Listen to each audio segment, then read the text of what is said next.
Telugu simple, Tamil simple. Christmas అంటే ఏం తెలుసా? கிறிஸ்மஸ்னா என்னன்னு தெரியுமா?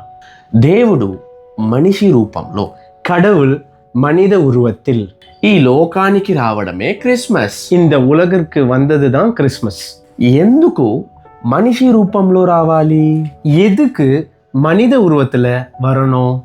మనిషిని పుణ్యవంతుడుగా చేయడానికి వచ్చారు. மனிதனை புனிதனாக்க வந்தாரு. సరే, దేవుడు ఎక్కడ పుడతారు? சரி, கடவுள் எங்க பிறப்பாரு? ఒక్కొక్కరి మనసులో దేవుడు పుడతారు. ஒவ்வொருத்தருடைய மனசுல கடவுள் பிறப்பாரு. ఇంతకీ ఆ దేవుడు ఎవరు? அப்படின்னா அந்த கடவுள் யாரு? మీరే ఆ దేవుడు. நீங்க தான் அந்த கடவுள். Praise the Lord. இது வரைக்கும் எனக்கு எந்த பிரைஸ் உள்ளலையேப்பா. பொண்ணுடுவே மூடிட்டு அழுகைன்னு சொல்லு. அல்லேலூயா.